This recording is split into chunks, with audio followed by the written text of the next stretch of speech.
Assalamualaikum warahmatullahi wabarakatuh. Bagaimana kabar hari ini semua? Alhamdulillah. Semoga Allah selalu melindungi kita. Nah, ada yang tahu pembelajaran apa kita hari ini? Iya, hari ini kita belajar tentang sejarah peradaban Islam. Sebelum kita memasuki materi kita hari ini, Ibu ingin bertanya, ada yang kenal dengan Ibu? Pastinya belum. Nah, perkenalkan, nama Ibu Nisa Kesara, NIM 1902091132. Ibu dari Fakultas Tarbiyah dan Keguruan Universitas Islam Negeri UIN Araniri, Banda Aceh. Nah, untuk dosa mengampung Ibu, beliau bernama Ibu Yuni Setianingsi, SAG, MAG. Nah, untuk itu Ibu ingin bertanya, siapa yang tahu materi kita hari ini? Materi kita hari ini ialah Khalifah pertama, yaitu Khalifah Abu Bakar As-Siddiq. Untuk itu, di sini Ibu telah membuat peta konsen yang mana di sini berjudul tentang sejarah peradaban pada masa Khalifah Abu Bakar As-Siddiq. Nah, untuk judulnya yaitu Abu Bakar As-Siddiq. Untuk pokok pembahasannya di sini ada 5 poin. Poin yang pertama yaitu Abu Bakar As-Siddiq dan silsilahnya. Poin yang kedua, perjuangan Abu Bakar As-Siddiq dalam berdakwah. Poin yang ketiga, pengangkatan Abu Bakar As-Siddiq. Poin yang keempat, permasalahan dan langkah-langkah kebijakan Abu Bakar As-Siddiq. Nah, untuk poin yang terakhir yaitu kemajuan kebudayaan Islam pada masa Khalifah Abu Bakar As-Siddiq. Sebelum kita melanjutkan materi kita hari ini, Ibu ingin bertanya, siapakah Abu Bakar As-Siddiq itu? Ada yang tahu? Nah, untuk nama beliau mungkin tidak asing lagi bagi kita, ya kan anak-anak? Iya, beliau itu Khalifah Ar-Rasyidin.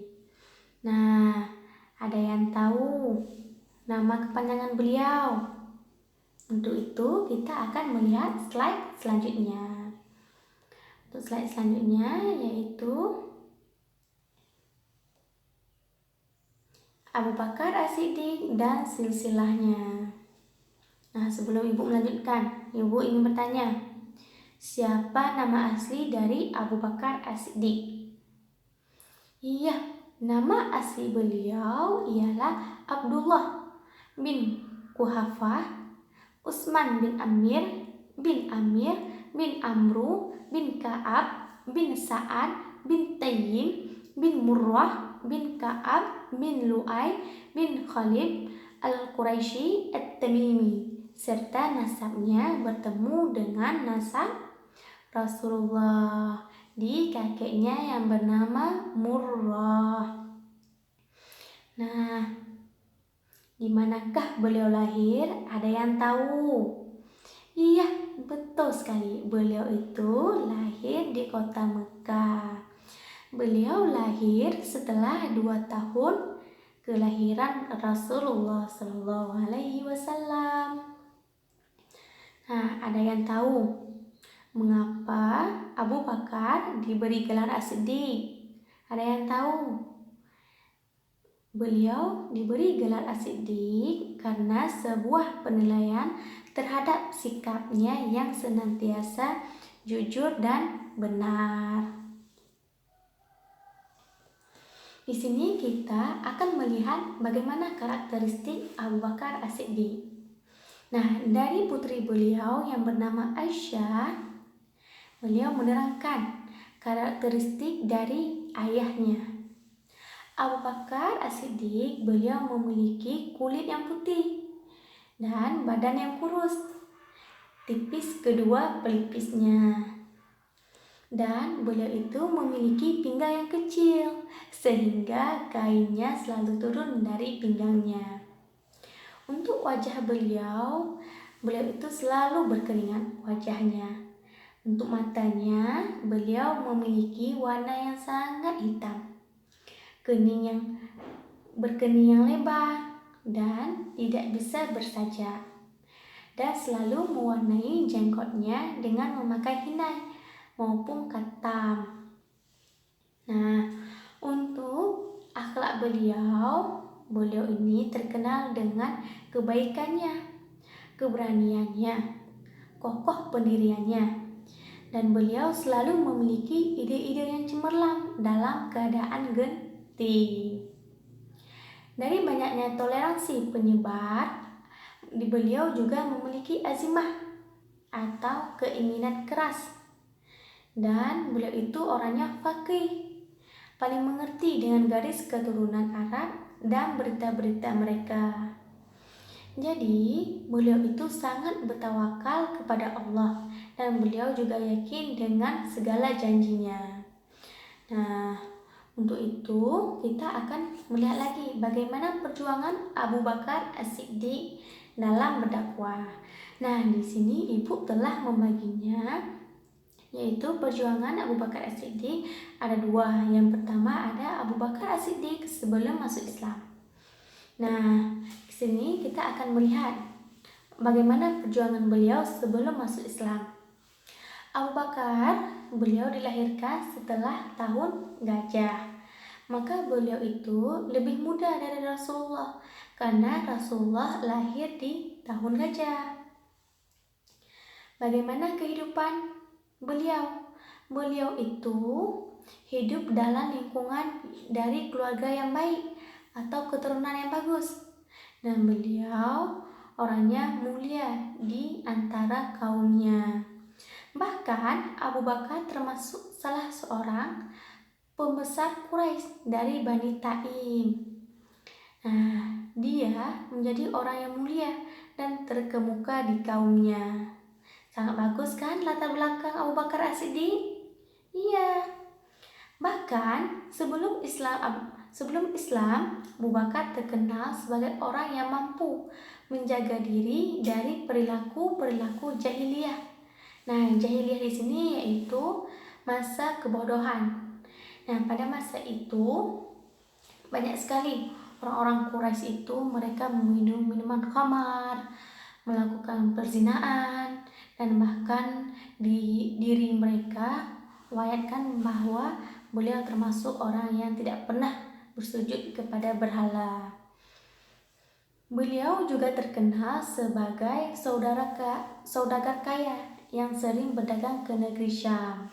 Nah, jadi Abu Bakar As-Siddiq beliau itu bekerja sebagai saudagar atau pedagang yang sering berdagang ke negeri Syam atau berpindah dari negeri ke negeri lain. Nah, beliau itu sudah bersahabat dengan Rasulullah sejak kecil hingga dewasa. Bahkan dalam dunia perdagangan saat Rasulullah menjadi pedagang. Jadi, ikatan Rasulullah dan Abu Bakar itu sangatlah dekat karena mereka sudah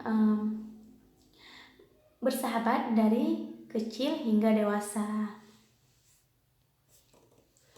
Untuk perjuangan Abu Bakar As-Siddiq dalam berdakwah, perannya setelah masuk Islam.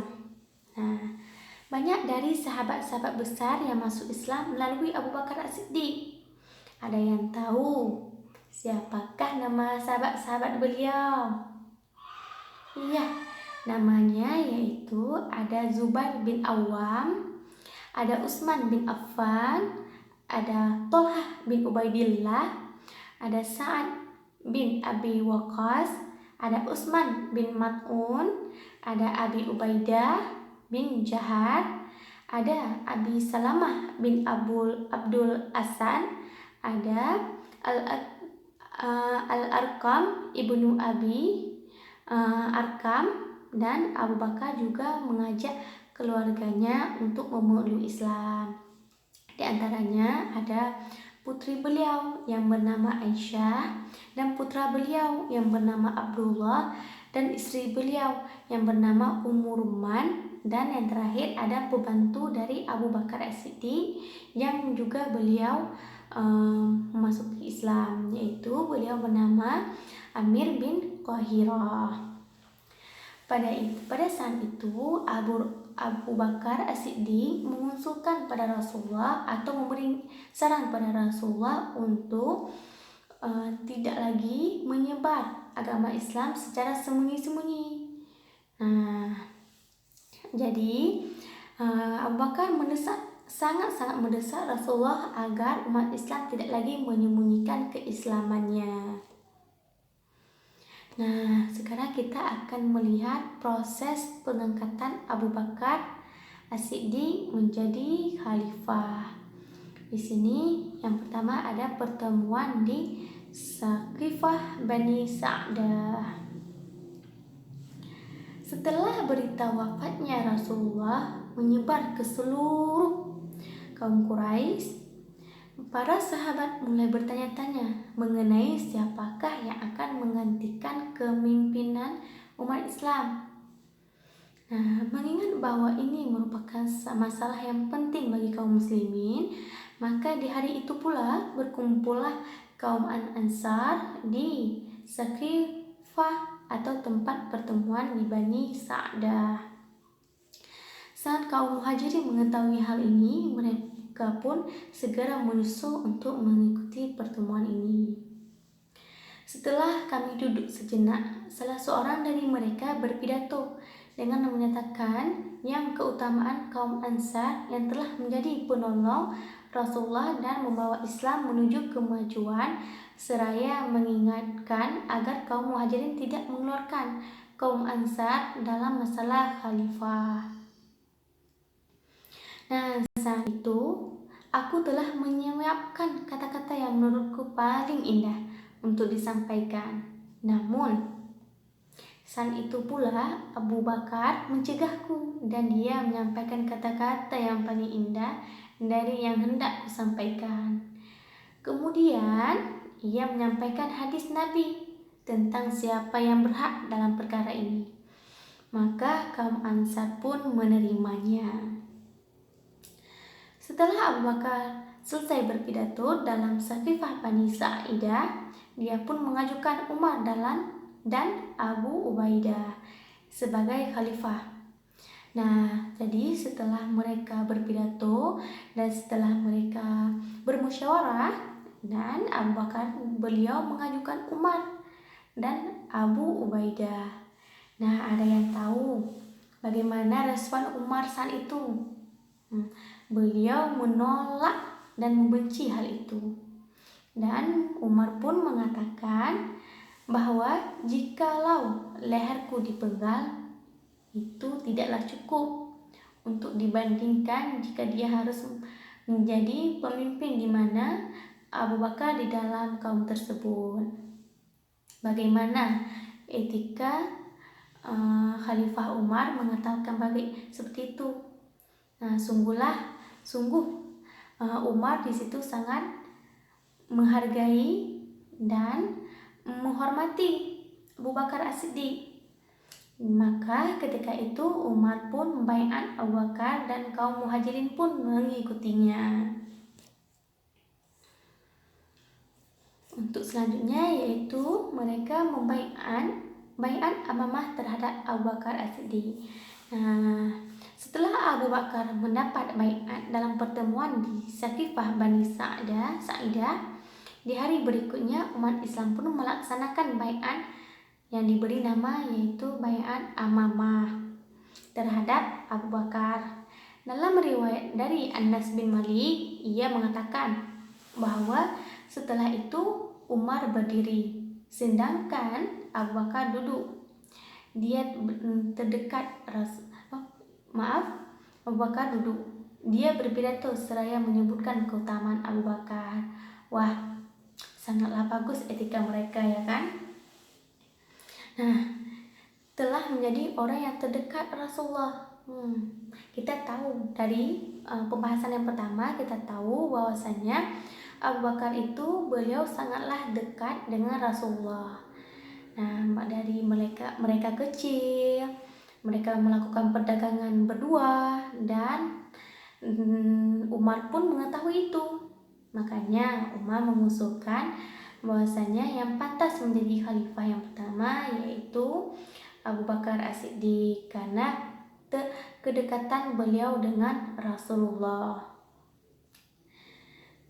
Dan Abu Bakar juga menemani Rasulullah saat Rasulullah melakukan hijrah ke Gua Hira, yang mengingatkan beliau sebagai imam saat beliau sakit.